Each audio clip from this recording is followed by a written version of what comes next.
തൃശൂർ പൂരത്തിന്റെ ആധ്യാത്മിക പ്രൗഢിയെ പുതുതലമുറയ്ക്ക് പകർന്നു നൽകുന്ന ലക്ഷ്യത്തോടെ തൃശൂർ നീരാഞ്ജലി ഓഡിറ്റോറിയത്തിൽ തൃശൂർ പൂരം ഹിന്ദു മഹാസംഗമം സംഘടിപ്പിച്ചു. മാതാ അമൃതാനന്ദമയി മഠം ജനറൽ സെക്രട്ടറി സ്വാമി പൂർണ്ണാമൃതാനന്ദപുരിയുടെ നേതൃത്വത്തിൽ സർവൈശ്വര്യ പൂജ നടന്നു. സന്യാസി ശ്രേഷ്ഠരും തന്ത്രി മുഖ്യരും സാമുദായിക സംഘടനാ നേതാക്കളും ക്ഷേത്രം ഭാരവാഹികളും സംഗമത്തിൽ പങ്കെടുത്തു.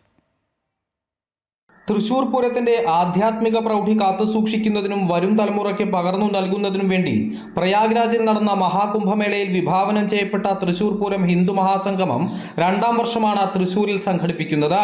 പാഞ്ചജന്യം ഹിന്ദു ജാഗരൺ സമിതിയുടെയും സന്യാസി സമൂഹത്തിന്റെയും നേതൃത്വത്തിൽ നീരാഞ്ജലി ഓഡിറ്റോറിയത്തിൽ നടന്ന ചടങ്ങിൽ സന്യാസി ശ്രേഷ്ഠരും തന്ത്രിമുഖ്യരും സാമുദായിക സംഘടനാ നേതാക്കളും ക്ഷേത്രം ഭാരവാഹികളും പങ്കെടുത്തു. മാതാ അമൃതാനന്ദമയി മഠം ജനറൽ സെക്രട്ടറി സ്വാമി പൂർണ്ണാമൃതാനന്ദപുരിയുടെ നേതൃത്വത്തിൽ സർവൈശ്വര്യ പൂജയും നടന്നു.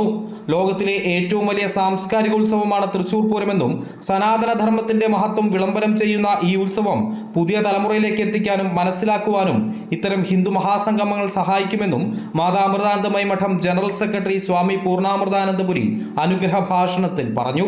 ലോകത്തിന്റെ തന്നെ ഏറ്റവും വലിയ സാംസ്കാരിക ഉത്സവമാണ് ഇവിടെ നടക്കാൻ പോകുന്ന തൃശൂർ പൂരം. അത് കാണാൻ ജാതി മത ചിന്തയില്ലാതെ അനേക ലക്ഷങ്ങൾ ഒരുമിക്കുന്ന ഈ അത്ഭുതം കാണാൻ വിദേശ രാജ്യങ്ങളിൽ നിന്നും ആളുകൾ എത്താറുണ്ട്. അങ്ങനെയുള്ള ഈ സ്ഥലത്ത് സനാതന ധർമ്മത്തിന്റെ മഹത്വം വിളംബരം ചെയ്യുന്ന ഈ ഉത്സവം, അതിൻ്റെ തത്വങ്ങൾ, നമ്മുടെ ജീവിതത്തിൽ അതുണ്ടാക്കേണ്ട മാറ്റങ്ങൾ, ഇതിനെക്കുറിച്ചൊക്കെ ഇതേപോലുള്ള വേദികൾ ഉണ്ടാകുമ്പോഴാണ് മനസ്സിലാവുക. കവിയും എഴുത്തുകാരനുമായ പ്രൊഫസർ വി മധുസൂദനൻ നായർ സംഗമം ഉദ്ഘാടനം ചെയ്തു. സന്യാസി സംഗമവും യതിപൂജയും മാതൃപൂജയും ഗുരുവന്ദനവും പൂരവിചാരം എന്ന സംവാദവും സംഗമത്തിന്റെ ഭാഗമായി സംഘടിപ്പിച്ചു. മഹാമണ്ഡലേശ്വർ സ്വാമി ആനന്ദവനം ഭാരതി, തൃശൂർ ശ്രീരാമകൃഷ്ണ മഠാധിപതി സ്വാമി നന്ദാത്മജാനന്ദ തുടങ്ങി നിരവധി സന്യാസി ശ്രേഷ്ഠർ സംഗമത്തിന്റെ ഭാഗമായി.